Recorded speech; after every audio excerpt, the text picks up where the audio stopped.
L'Apocalypse, là où Jean reçoit une vision de Jésus glorifié. Jésus commande à Jean d'écrire des lettres à cette église d'Asie mineure, les exhortant à rester fidèles malgré les persécutions et les défis spirituels. Chaque lettre adresse les forces et les faiblesses de chaque église et appelle à la repentance. Jean est ensuite transporté au ciel, où il voit le trône de Dieu entouré de créatures célestes. Au centre, Dieu tient un livre scellé de 7 sceaux. Jésus, représenté comme l'agneau immolé, est le seul digne d'ouvrir le livre, ce qui déclenche les événements de la fin des temps. À mesure que Jésus ouvre chaque sceau, des catastrophes sont libérées sur la terre.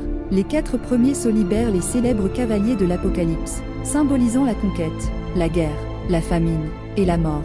Le 6e sceau introduit des perturbations cosmiques, et le 7e sceau mène à un silence avant le début des jugements suivants. À l'ouverture du 7e sceau, 7 anges reçoivent des trompettes. Chaque trompette déclenche un jugement divin, y compris des fléaux naturels et surnaturels qui frappent la terre, les eaux, les cieux et l'humanité. Le 5e et le 6e fléau libèrent des forces démoniaques pour tourmenter les habitants de la terre. Ces chapitres décrivent un grand conflit spirituel.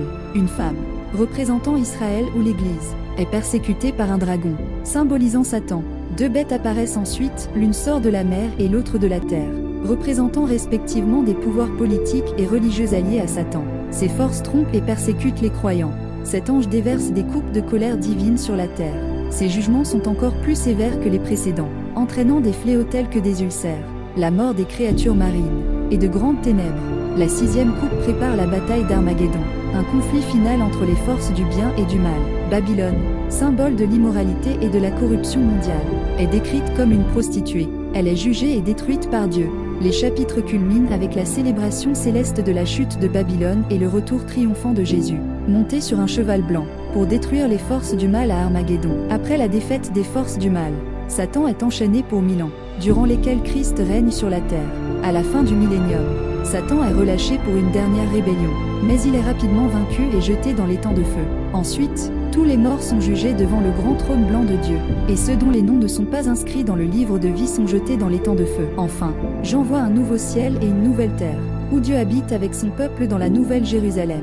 Une ville parfaite. Il n'y a plus de souffrance, de mort, ni de malédiction.